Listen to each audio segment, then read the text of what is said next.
एक समय की बात है। खलीफा हारून राशिद के शासनकाल में एक गरीब मजदूर रहता था जिसका नाम हिंदबाद था। एक दिन जब बहुत गर्मी पड़ रही थी, वह एक भारी बोझा उठाकर शहर के एक भाग से दूसरे भाग में जा रहा था। रास्ते में थक कर उसने एक गली में, जिसमें गुलाब जल का छिड़काव किया हुआ था और जहाँ ठंडी हवा आ रही थी, उतरा और एक बड़े से घर की दीवार के साए में सुस्ताने के लिए बैठ गया। उस घर से इत्र, फुलेल और नाना प्रकार की अन्य सुगंधियाँ आ रही थी। इसके साथ ही एक ओर से पक्षियों का मनोहर कलरव सुनाई दे रहा था और दूसरी ओर जहाँ रसोईघर था, नाना प्रकार के व्यंजनों के पकने की सुगंध आ रही थी। उसने सोचा कि यह तो किसी बहुत बड़े आदमी का मकान मालूम होता है, जानना चाहिए कि किसका है। मकान के दरवाजे से कई सेवक आ जा रहे थे। मजदूर ने उनमें से एक से पूछा, इस घर का स्वामी कौन है? सेवक ने कहा, बड़े आश्चर्य की बात है, तुम बगदाद के निवासी हो और इस घर के इतने प्रसिद्ध मालिक को नहीं जानते। यह घर जिंदबाद झाजी का है, जो करोड़ों की संपत्ति का मालिक है।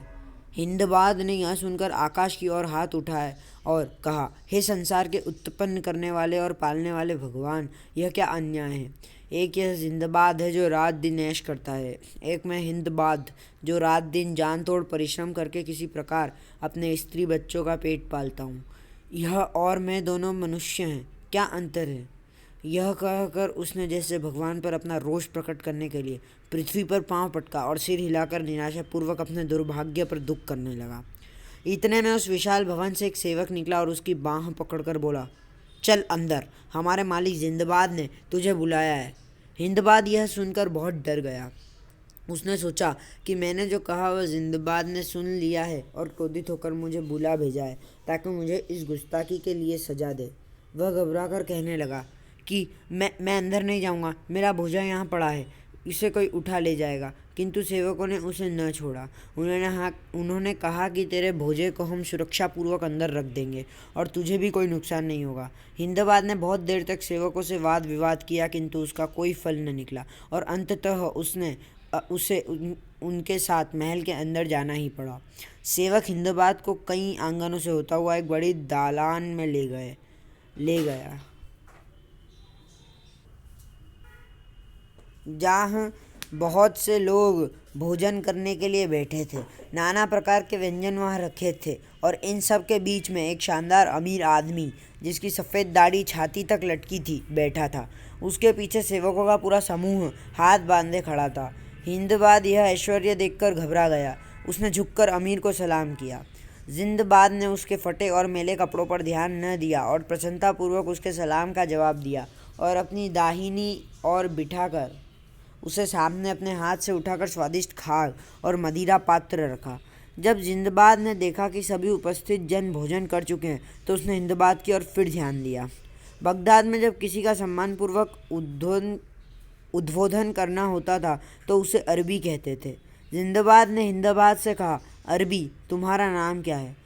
मैं और यहाँ उपस्थित अन्य जन तुम्हारी यहाँ पर उपस्थिति से अति प्रसन्न हैं। अब मैं चाहता हूँ कि तुम्हारे मुंह से फिर से वे बातें सुनूं जो तुमने गली में बैठे हुए कही थी। जिंदबाद जहाँ बैठा था वह भाग गली से लगा हुआ था और खुली खिड़की से उसके ने वह सब कुछ सुन लिया था जो हिंदबाद ने रोष की दशा में कहा था। हिंदबाद ने लज्जा से फिर सिर नीचा कर लिया और कहा, सरकार, उस समय मैं थकन और गर्मी के कारण आपे में नहीं था। मेरे मुंह से ऐसी दशा में कुछ अनुचित बातें निकल गई थी। इस सभा में उन्हें दोहराने की गुस्ताखी मैं नहीं करना चाहता। आप कृपया मेरी उस उद्दंडता को क्षमा करें। जिंदबाद ने कहा, भाई, मैं कोई अत्याचारी नहीं हूँ जो किसी की कुछ बातों के कारण ही उसकी हानि करूँ। मुझे तुम्हारी बातों पर क्रोध नहीं बल्कि दया ही आई थी और तुम्हारी दशा देखकर और भी दुख हुआ। लेकिन मेरे भाई, तुमने गली में बैठकर जो कहा उससे तुम्हारा अज्ञान ही प्रकट होता है। तुम समझते हो कि यह धन दौलत और यह ऐश आराम मुझे बगैर कुछ किए धरे ही मिल गया है। ऐसी बात नहीं है। मैंने संसार में जितनी विपत्तियाँ पड़ सकती है लगभग सभी झेली है। इसके बाद ही भगवान ने मुझे आराम की यह सामग्री दी है। यह कहकर जिंदबाद ने दूसरे मेहमानों से कहा, मुझ पर विगत वर्षों में बड़ी बड़ी मुसीबतें आई और बड़े विचित्र अनुभव हुए। मेरी कहानी सुनकर आप लोगों को घोर आश्चर्य होगा। मैंने धन प्राप्त करने की निमित्त 7 बार बड़ी बड़ी यात्राएं की है और बड़े दुख और कष्ट उठाए हैं। आप लोग चाहें तो मैं वह सब हाल सुनाऊं। मेहमानों ने कहा कि जरूर सुनाइए। जिंदबाद ने अपने सेवकों से कहा कि वह भोजा जो हिंदबाद बाजार से अपने घर लिए जा रहा था उसके घर पहुंचा दे। उन्होंने ऐसा ही किया। अब जिंदबाद ने अपनी पहली यात्रा का वृत्तांत कहना आरंभ किया। पहली यात्रा। जिंदबाद ने कहा कि मैंने अच्छी खासी पैतृक संपत्ति पाई थी, किंतु मैंने नौजवानी की मूर्खताओं के वश में पड़कर उसे भोग विलास में उड़ा डाला। मेरे पिता जब जीवित थे तो कहते थे कि निर्धनता की अपेक्षा मृत्यु श्रेयस्कर है। सभी बुद्धिमानों ने ऐसा कहा। मैं इस बात को बार बार सोचता और मन ही मन अपनी दुर्दशा पर रोता।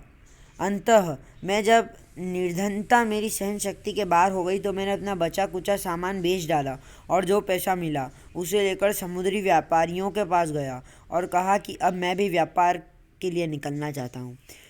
उन्होंने मुझे व्यापार के बारे में बड़ी अच्छी सलाह दी। उसके अनुसार मैंने व्यापार की वस्तुएं मोल ली और उन्हें लेकर उनमें से एक व्यापारी के जहाज़ पर किराया देकर सामान लादा और खुद सवार हो गया। जहाज़ अपनी व्यापार यात्रा पर चल पड़ा। जहाज़ फारस की खाड़ी में से होकर फारस देश में पहुंचा, जो अरब के बाईं ओर बसा है और हिंदुस्तान की पश्चिम की ओर। फारस की खाड़ी लंबाई में 2500 मील और चौड़ाई में 70 मील थी। मुझे समुद्री यात्रा का अभ्यास नहीं था, इसलिए कई दिनों तक मैं समुद्री बीमारी से ग्रस्त रहा। फिर अच्छा हो गया।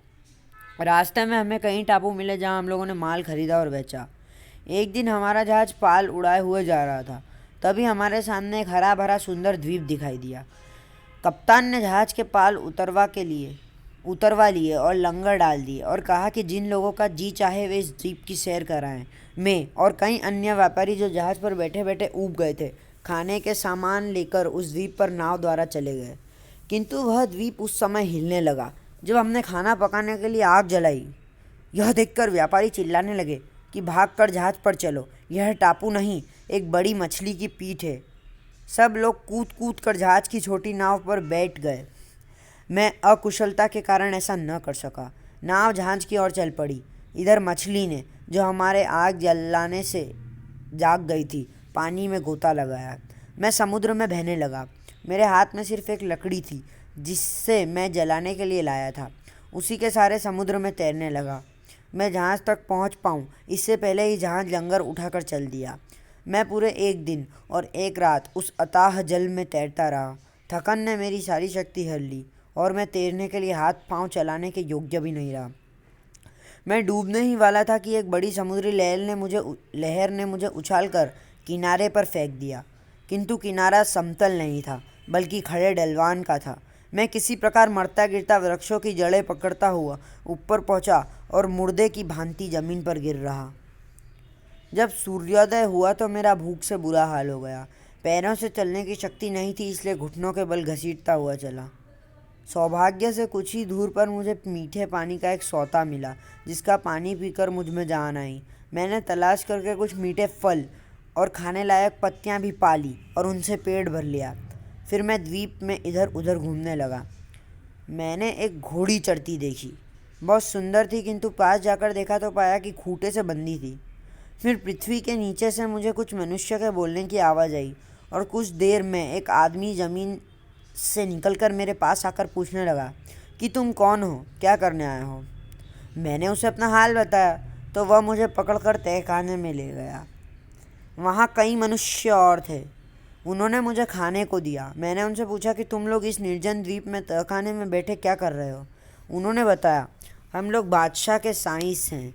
इस द्वीप के स्वामी बादशाह वर्ष भर में एक बार यहाँ अपनी अच्छी घोड़ियाँ भेजते हैं ताकि उन्हें दरियाई घोड़े से गाभिन कराया जाए। इस तरह जो बछड़े पैदा होते हैं वे राजघराने के लोगों की सवारी के काम आते हैं। हम घोड़ियों को यहाँ बांध देते हैं और छुपकर बैठ जाते हैं। दरियाई घोड़े की आदत होती है कि वह सहवास के बाद घोड़ी को मार डालता है। जब वह घोड़ा सहवास के बाद हमारी घोड़ी को मारना चाहता है तो हम लोग तहखाने से बाहर निकलकर चिल्लाते चिल्लाते हुए उसकी ओर दौड़ते हैं। घोड़ा हमारा शब्द सुनकर भाग जाता है और समुद्र में डुबकी लगा लेता है। कल हम लोग अपनी राजधानी को वापस होंगे। मैंने उनसे कहा कि मैं भी तुम लोगों के साथ चलूँगा, क्योंकि इस द्वीप से तो किसी तरह खुद अपने देश को जा नहीं सकता। हम लोग बातचीत कर ही रहे थे कि दरियाई घोड़ा समुद्र से निकला और घोड़ी से सहवास करके वह उसे मार ही डालना चाहता था कि साइस लोग चिल्लाते हुए दौड़े और घोड़ा भागकर समुद्र में जा छुपा। दूसरे दिन वे सारी घोड़ियों को इकट्ठा करके राजधानी में आए। मैं भी उनके साथ चला गया। उन्होंने मुझे अपने बादशाह के सामने पेश किया। उसके पूछने पर मैंने अपना सारा हाल कहा। उसे मुझ पर बड़ी दया आई। उसने अपने सेवकों को आज्ञा दी कि इस आदमी को आराम से रखो। अतएव में सुख सुविधापूर्व रहने लगा। मैं वहाँ व्यापारियों और बाहर से आने वाले लोगों से मिलता रहा था ताकि कोई ऐसा मनुष्य मिले जिसकी सहायता से मैं बगदाद पहुँचूँ। वह नगर काफ़ी बड़ा और सुंदर था और प्रतिदिन कई देशों के जहाज उसके बंदरगाह पर लंगर डालते थे। हिंदुस्तान तथा अन्य कई देशों के लोग मुझसे मिलते रहते और मेरे देश की रीति रस्मों के बारे में पूछते रहते और मैं उनसे उन देश की बातें पूछता। बादशाह के राज्य में एक सील नाम का द्वीप था। उसके बारे में सुना था कि वहाँ से रात दिन ढोल बजने की ध्वनि आया करती है। जहाजियों ने मुझे यह भी बताया था कि वहाँ के मुसलमानों का विश्वास है कि सृष्टि के अंत काल में एक अधार्मिक और झूठा आदमी पैदा होगा जो यह दावा करेगा कि मैं ही ईश्वर हूँ। वह काना होगा और गधा उसकी सवारी करेगा। मैं एक बार वह द्वीप देखने भी गया। रास्ते में समुद्र में मैंने विशालकाय मछलियाँ देखी। वह 100-100 हाथ लंबी थी, बल्कि उनमें से कुछ तो 200-200 हाथ लंबी थी। उन्हें देखकर डर लगता था, किंतु वह स्वयं इतनी डरपोक थी कि तख्ते पर आवाज़ करने से ही भाग जाती थी। एक और तरह की मछली भी मैंने देखी। उसकी लंबाई 1 हाथ से अधिक न थी, किंतु उसका मुंह उल्लू का सा था। मैं इसी प्रकार बहुत समय तक सैर सपाटा करता रहा। एक दिन मैं उस नगर के बंदरगाह पर खड़ा था। वहाँ एक जहाज ने लंगर डाला और उसमें कई व्यापारी व्यापार वस्तुओं की गठरियाँ लेकर उतरे। गठरियाँ जहाज के ऊपरी तख्तों पर जमा थी और तट से साफ दिखाई देती थी। अचानक एक गठरी पर मेरी नज़र पड़ी जिस पर मेरा नाम लिखा था। मैं पहचान गया कि वह गठरी है, वही गठरी है जिसे मैंने बसरा में जहाज़ पर लादा था। मैं जहाज़ के कप्तान के पास गया। उसने समझ लिया था कि मैं डूब चुका हूँ। वैसे भी इतने दिनों की मुसीबतों और चिंता के कारण मेरी सूरत बदल गई थी, इसलिए वह मुझे पहचान न सका। मैंने उससे पूछा कि यह लावारिस सी लगने वाली गठरी कैसी है। उसने कहा, हमारे जहाज़ पर बगदाद का एक व्यापारी जिंदाबाद था। हम एक रोज़ समुद्र के बीच में थे कि एक छोटा सा टापू दिखाई दिया और कुछ व्यापारी उस पर उतर गए। वास्तव में वह टापू न था, बल्कि एक बहुत बड़ी मछली की पीठ थी जो सागर तल पर आकर सो गई थी। जब व्यापारियों ने खाना खाने के लिए उस पर आग जलाई तो पहले तो वह हिली, फिर समुद्र में गोता लगा गई। सारे व्यापारी नाव पर या तैरकर जहाज़ पर आ गए, किंतु बेचारा जिंदाबाद वहीं डूब गया।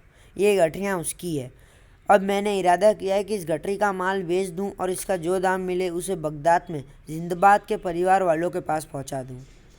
मैंने उससे कहा कि जिस जिंदाबाद को तुम मरा समझ रहे हो वह मैं ही हूँ और यह गठरी तथा इसके साथ की गठरियाँ मेरी ही है। उसने कहा, अच्छे रे, मेरे आदमी का मार हथियाने के लिए खुद जिंदाबाद बन गए। वैसे तो शक्ल सूरत से भोले लगते हो, मगर यह क्या सूझी है कि इतना बड़ा छल करने के तैयार हो गए। मैंने स्वयं जिंदाबाद को डूबते देखा है। इसके अतिरिक्त कई व्यापारी भी साक्षी हैं कि वह डूब गया है। मैं तुम्हारी बात पर कैसे विश्वास करूं? मैंने कहा, भाई कुछ सोच समझ कर बात करो। तुमने मेरा हाल तो सुना ही नहीं और मुझे झूठा बना दिया। उसने कहा, अच्छा बताओ अपना हाल। मैंने सारा हाल बताया कि किस प्रकार लकड़ी के सहारे तैरता रहा और 24 घंटे समुद्र में तैरने के बाद निर्जन द्वीप में पहुंचा और किस तरह से बादशाह के साइंसों ने मुझे वहां से लाकर बादशाह के सामने पेश किया। कप्तान को पहले तो मेरी कहानी पर विश्वास न हुआ। फिर उसने ध्यानपूर्वक मुझे देखा और अन्य व्यापारियों को भी मुझे दिखाया। सभी ने कुछ देर में मुझे पहचान लिया और कहा कि वास्तव में यह जिंदाबाद ही है। सब लोग मुझ नया जीवन पाने पर बधाई और भगवान को धन्यवाद देने लगे। कप्तान ने मुझे गले लगाकर कहा, ईश्वर की बड़ी दया है कि तुम बच गए। अब तुम अपना माल संभालो और जिस प्रकार चाहो बेचो। मैंने कप्तान की ईमानदारी की बड़ी प्रशंसा की और कहा कि मेरे माल में से थोड़ा सा तुम भी ले लो, किंतु उसने कुछ भी नहीं लिया, सारा माल मुझे दे दिया। मैंने अपना सामान में से कुछ सुंदर और बहुमूल्य वस्तुएं बादशाह को भेंट की। उसने पूछा, तुझे यह मूल्यवान वस्तुएं कहाँ से मिली? मैंने उससे पूरा हाल सुनाया। वह यह सुनकर बहुत खुश हुआ। उसने मेरी भेंट सहर्ष स्वीकार कर ली और उसके बदले में उनसे कहीं अधिक मूल्यवान वस्तुएं मुझे दी। मैं उससे विदा होकर फिर जहाज़ पर आया और अपना माल बेचकर उस देश की पैदावार तथा चंदन, आबनूस, कपूर, जायफल, लौंग, काली मिर्च आदि ली और फिर जहाज़ पर सवार हो गया।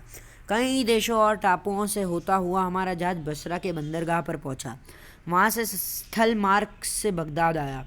इस व्यापार में मुझे 1 लाख दिनार का लाभ हुआ। मैं अपने परिवार वालों और बंधु बांधवों से मिलकर बड़ा प्रसन्न हुआ। मैंने एक विशाल भवन बनवाया और कई दास और दासियां खरीदी और आनंद से रहने लगा। कुछ ही दिनों में मैं अपनी यात्रा के कष्टों को भूल गया। जिंदाबाद ने अपनी कहानी पूरी करके गाने बजाने वालों से, जो उसके यात्रा वर्णन के समय चुप हुए थे, दोबारा गाना बजाना शुरू करने को कहा। इन्हीं बातों में रात हो गई। जिंदाबाद ने 400 दीनारों की एक थैली मांगकर हिंदबाद को दी और कहा कि अब तुम अपने घर जाओ, कल फिर इसी समय आना तो मैं तुम्हें अपनी यात्राओं की और कहानियाँ सुनाऊंगा। हिंदबाद ने इतना धन पहले कभी न देखा था। उसने जिंदाबाद को बहुत धन्यवाद दिया। उसके आदेश के अनुसार हिंदबाद दूसरे अच्छे और नए वस्त्र पहनकर उसके घर आया। जिंदाबाद उसे देखकर प्रसन्न हुआ और उसने मुस्कुराकर हिंदबाद से उसकी कुशल क्षेम पूछी। कुछ देर में जिंदाबाद के अन्य मित्र भी आ गए और नृत्य के नियम के अनुसार स्वादिष्ट व्यंजन सामने लाए गए। जब सब लोग खा पीकर तृप्त हो चुके थे तो जिंदाबाद ने कहा, दोस्तों, अब मैं तुम लोगों को अपनी दूसरी सागर यात्रा की कहानी सुनाता हूँ। यह पहली यात्रा से कम विचित्र नहीं। सब लोग ध्यान से सुनने लगे और जिंदाबाद ने कहना शुरू किया।